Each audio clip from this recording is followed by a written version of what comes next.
O Papa é pop. Um dia depois de assumir a liderança da Igreja Católica, Leão XIV fez o lançamento de seu perfil oficial como Papa no X, o antigo Twitter. Nessa quinta-feira, a ação mostra que ele também está conectado aos novos tempos. Com apenas 4 postagens, o Papa Leão XIV já tem quase 20 mil seguidores. A gente está mostrando aí para você o perfil oficial, então, do Papa, do Robert Prevost, que é americano, foi eleito ontem, aos 69 anos, para ser o líder da Igreja Católica. E nessa primeira postagem como Papa, ele fez um tom de agradecimento, dizendo o seguinte: o bem-estar do homem é fortalecido quando é guiado pela verdade e pela fé. Ele pode agir em liberdade e harmonia sem quaisquer restrições. Ele agradece a todos por se juntarem a ele e lembrem-se de que a melhor maneira de apoiá-lo é orando e agindo em nome do Senhor. E na manhã desta sexta-feira, o Papa realizou a primeira missa para cardeais na Capela Sistina. Ele pediu que a Igreja Católica seja um farol que ilumina as noites no mundo. E a gente conversa agora com um especialista que vai fazer uma análise sobre tudo isso que aconteceu até o momento. Em pouco mais de 24 horas, a gente recebe o professor Rodrigo Rainha, ele que é doutor no programa de pós-graduação em História e especialista em História Medieval e também professor da Estácio. Professor, seja muito bem-vindo, obrigado pela sua disponibilidade e obrigado por nos aguardar até este momento também. Uma boa noite para o senhor. De conversar e falar um pouquinho de história, falar um pouquinho desse momento que ele é tão importante, interessa a tanta gente, os símbolos, as formas. Então, para mim, uma honra. Vamos lá, vamos conversar, vamos trocar ideia.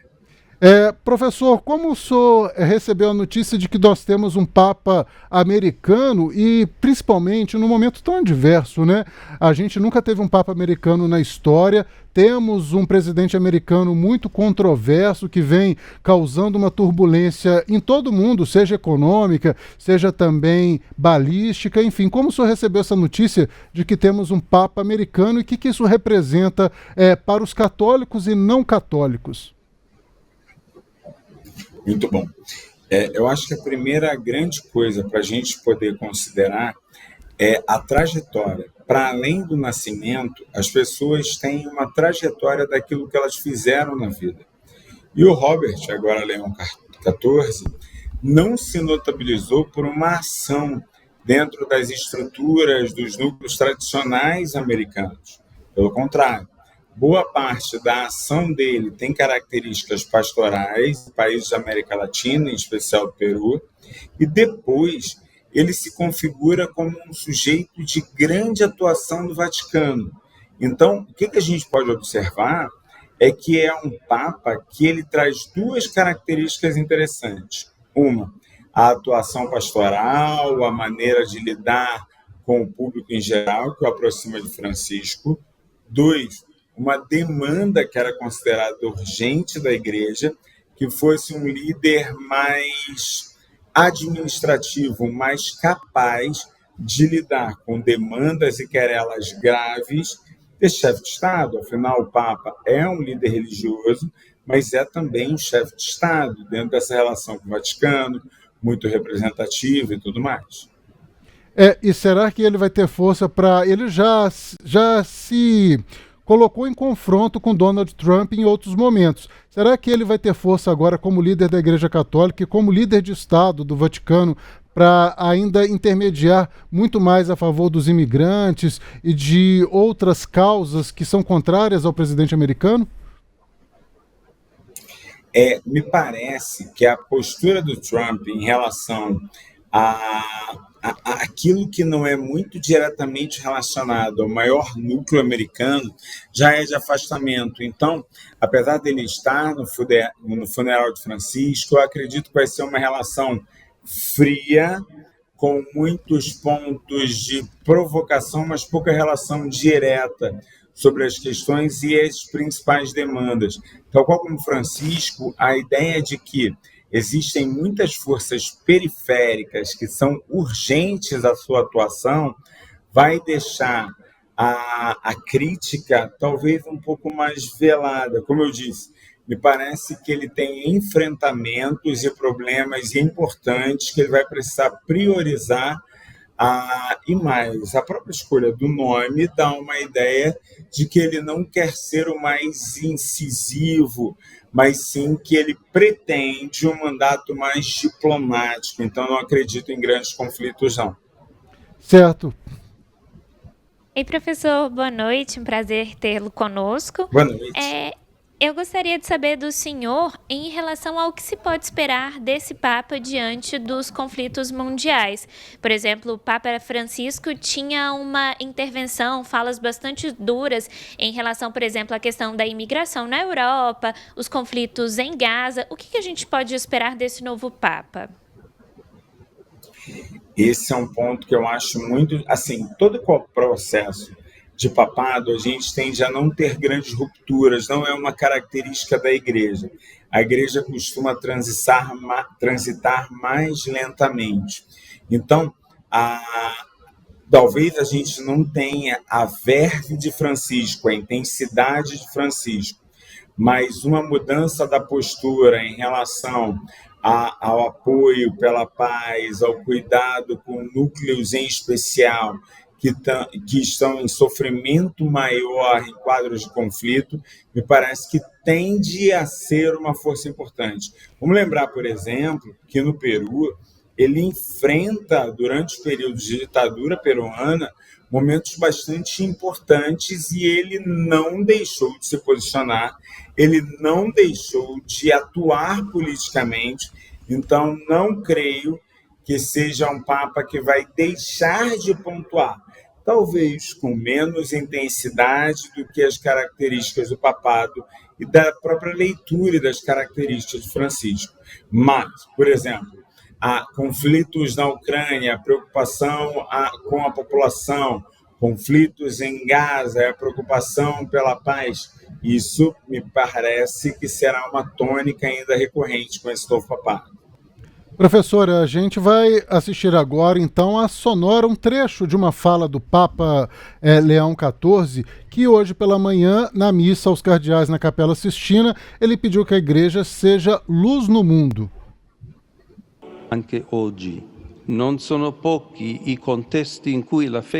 Ainda hoje existem muitos cenários em que a fé cristã é considerada absurda, destinada aos fracos e ignorantes. Cenários onde outras seguranças são preferidas, como tecnologia, dinheiro, sucesso, poder ou prazer. A tecnologia, o denaro, o sucesso, o potere, o piacere. Esses são contextos onde não é fácil pregar o evangelho e testemunhar sua verdade, onde os fiéis são ridicularizados, combatidos, desprezados, ou na melhor das hipóteses, tolerados e tidos como dignos de pena. O al massimo sopportato e compatito. Hoje também existem muitos cenários em que Jesus, embora apreciado como homem, é reduzido a uma espécie de líder carismático ou super-homem. Isso se aplica não apenas aos não crentes, mas também a muitos cristãos batizados que acabam vivendo nesse nível em um estado de ateísmo prático. Professor Rodrigo Rainha, a gente tem essa fala do Papa, então, tentando já se posicionar como um líder e que vai, de certa maneira, prosseguir com esse caminho que fez o Papa Francisco. Eu gostaria de perguntar para o senhor, enquanto historiador, a figura do Papa realmente tem uma relevância nos dias de hoje? A gente sabe, claro, que séculos passados a Igreja Católica ditou muito das regras mundiais, né, da normatividade em todo o mundo, mas hoje em dia ela ainda consegue movimentar, consegue fazer a diferença? Consegue ainda de maneira muito relevante. A primeira coisa que a gente precisa diferenciar é o poder político e o poder simbólico. O papado tem um conjunto de relações simbólicas, de reconhecimento, de falas que são ouvidas e trabalhadas, que é muito intenso. Então, não há como pensar que o papado perdeu esta força, muito pelo contrário. Essa força ela continua sendo intensa E, por exemplo, estamos aqui falando sobre isso, os principais noticiários falam sobre isso. Hoje, nas redes sociais, você tem os debates sobre essa questão. Por quê?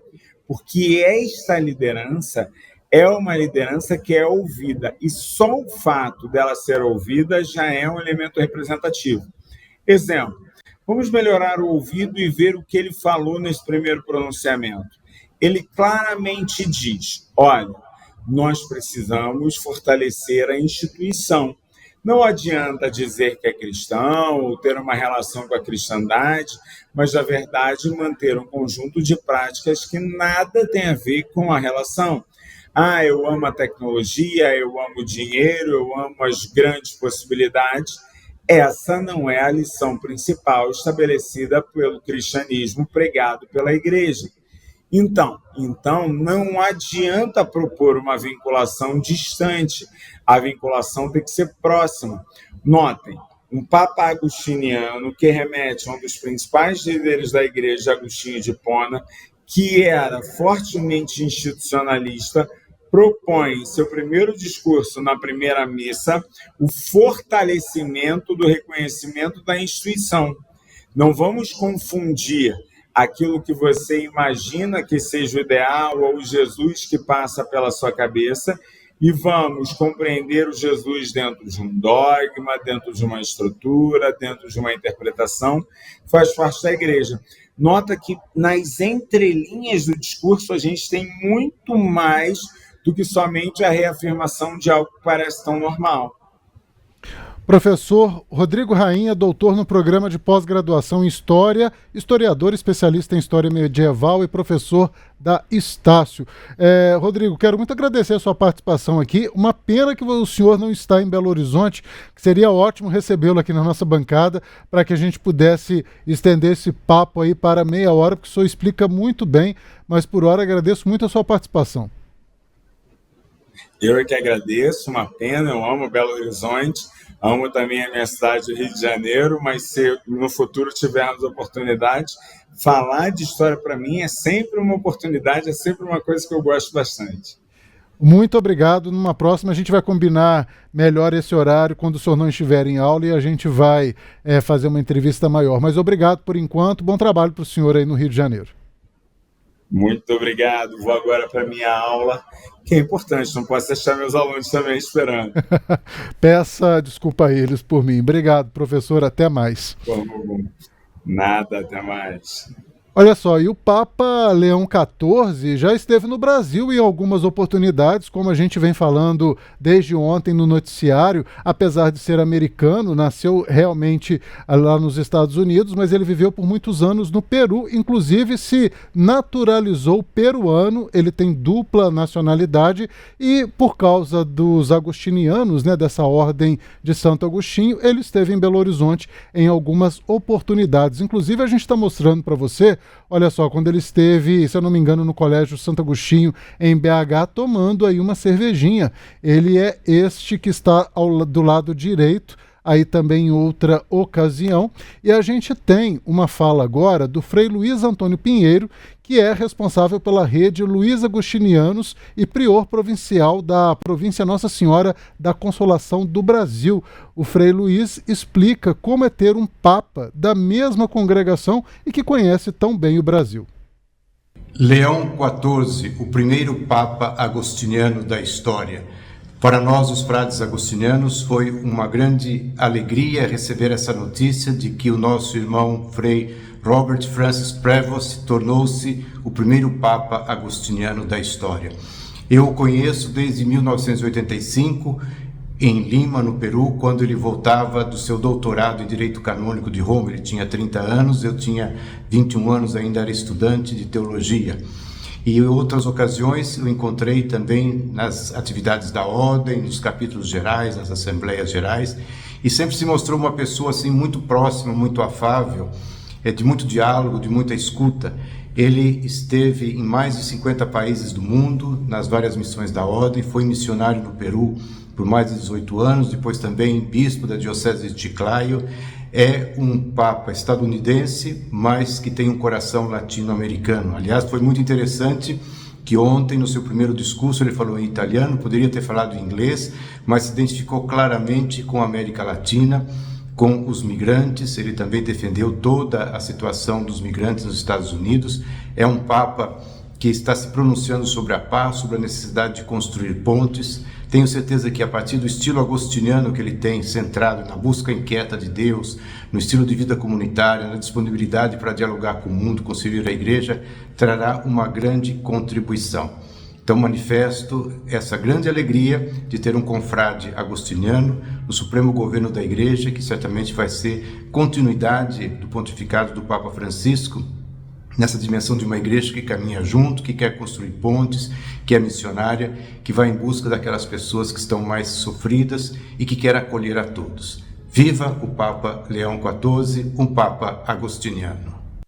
Esse então, Frei Luiz Antônio Pinheiro, um dos líderes aí da Congregação dos Frades Agostinianos em Belo Horizonte e também Minas Gerais. A gente pode mostrar mais uma vez as fotos aí do Papa Leão XIV em Belo Horizonte, aí montando a sua comida, né? Realmente almoçava nos colégios quando esteve em Belo Horizonte, aí ele já com o Papa Francisco no Vaticano. Temos ele também tomando uma cervejinha em Belo Horizonte, em uma das confraternizações. Todas essas imagens, gente, estão também no nosso portal e no nosso Instagram, em @otempo. Convido a todos vocês a nos seguir e acompanhar. São imagens que impressionam e é muito bom a gente ter essa presença, saber que o Papa, o líder da Igreja Católica, já esteve no Brasil, porque geralmente esses líderes são tão distantes de nós, né? São tão diferentes. O Papa Francisco também, ainda como Mário Bergoglio, já conhecia o Brasil, mas não vinha com tanta frequência, apesar dele morava aqui ao lado na Argentina. A gente também então teve a visita do Leão XIV durante os tempos em que ele morou no Peru.